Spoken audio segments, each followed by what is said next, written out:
Huge news out of the capital of Brazil tonight. Ex-President Jair Bolsonaro appears to have launched an attempted coup d'etat in Brasília against the rightful president, Lula da Silva. Federal buildings have been invaded, 400 arrested. The security forces, just like Washington, D.C., 2 years ago, strangely absent from stopping the violence. Joe Biden is behind Brazil getting its democracy back. We're going to tell you what you need to know.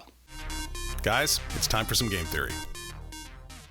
Welcome back to Game Theory Today. My name is Eric Garland. I'm an intelligence analyst, and boy, tonight we are working overtime. We are watching history unfold.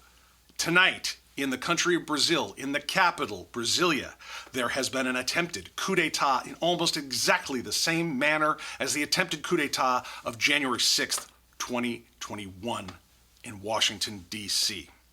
October 30th, 2022, there was a presidential election against the sitting president, Jair Bolsonaro, an ultra-right-wing ideological companion of Donald Trump, held many of the same ideologies, but with a much longer history of military dictatorship under his belt. He was running off against Lula da Silva, former president of Brazil, extremely well known to the Brazilian people. October 30th, 2022, Lula beats Jair Bolsonaro. Bolsonaro cries foul, much in the same way as Donald Trump, has no evidence that there was an unfair election, claims it to his supporters anyhow. What's very special, though, December 30th, 2022, Bolsonaro leaves Brazil for Orlando, Florida. Now, Bolsonaro has met with Trump before. Apparently, he hasn't yet so far, but he's sitting in Ron DeSantis' state and is running an attempted coup d'etat from Florida, folks. So January 1st, 2023, Lula da Silva is inaugurated. Some 6 days later, Jair Bolsonaro supporters storm the Congress or the Federal Deputies Building, the Supreme Court, and the Presidential Palace, all of which have been ransacked and damaged in a way even more serious than the attacks of January 6, 2021. The Congress building, according to current reports, this is a fast-moving situation right now, but apparently not only has been ransacked, it has been flooded. They apparently turned the sprinkler systems on. The Supreme Court building also invaded. The Presidential Palace, first surrounded, then invaded, now also ransacked.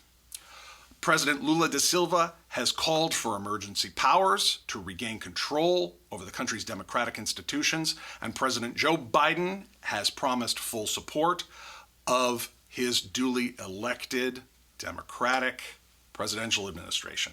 So for those of you out there who don't follow Brazilian politics a lot, and since I'm speaking English and not Portuguese, that's probably almost all of you, let's get these figures down so you know who you're dealing with. The current president, Lula da Silva, is extremely well known to the Brazilian people. Lula, a lot of, like soccer players, politicians are often known by one name in Brazil. Lula was a trade unionist in the 70s and 80s under the military junta of João Figueiredo. He ran for political office in federal level starting in 1987. These were some of the first elections that Brazil had following the military junta. Da Silva represented the city of Sao Paulo starting in 1987. He was a leftist politician. He emerged as president in 2003 through 2010. He was then caught up in a series of corruption scandals along with his colleague in labor politics, Dilma Rousseff.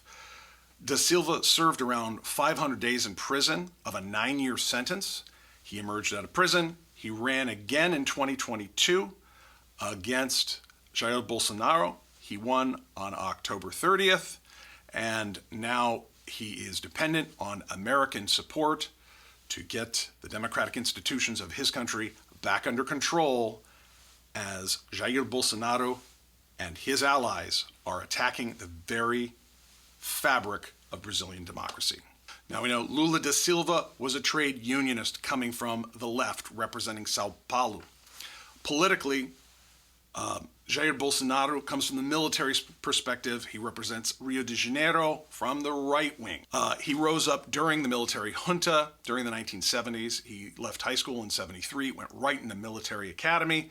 He graduated in 77, where he became an artillery officer and a paratrooper.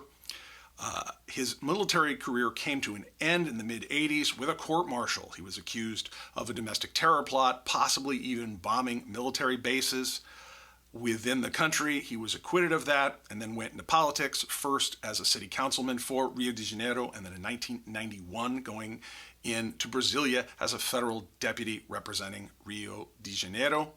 1991 through 2018, he was in that role. He did things such as during the impeachment vote for President Dilma Rousseff, he dedicated his vote to the guy who ran the torture chamber during the military junta. So he shares a lot in common with Trump, but he frankly sells it a lot better than Trump, and I think he means it more than Trump.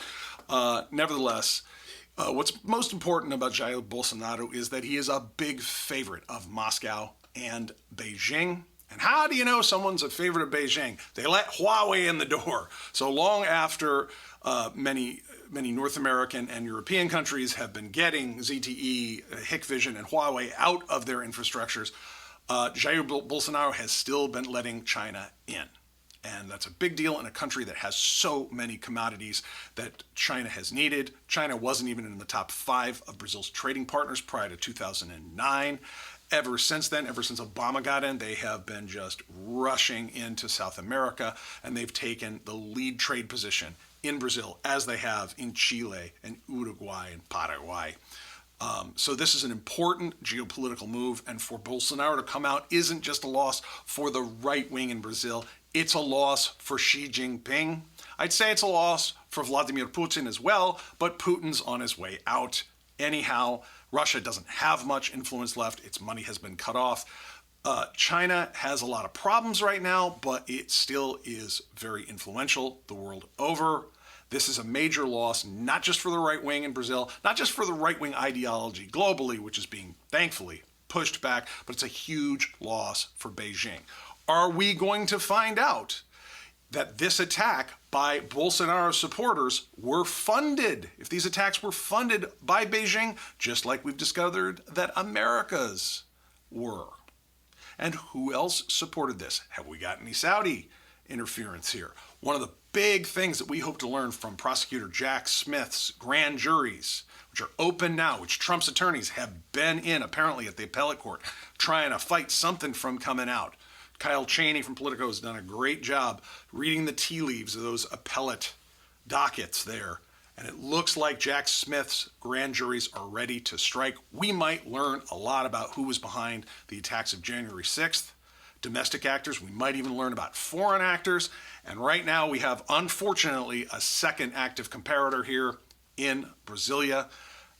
We know Beijing has got a lot to lose with Lula coming in, being much more friendly to the United States and its points of view, and has a lot to lose if Bolsonaro goes out, who's in Florida tonight, of all places. So we're going to be monitoring this here at Game Theory headquarters. Please hit subscribe. There's going to be more here. Click like, please. And you probably have a lot of questions, man. Ask them. I love answering the stuff. And, man, get into some deep questions here, because this Brazilian politics stuff is not easy, and I love to learn. So ask me some questions. Us intelligence analysts are going to be up all night. There's going to be more tomorrow. This is Eric Garland, Game Theory Today. Peace.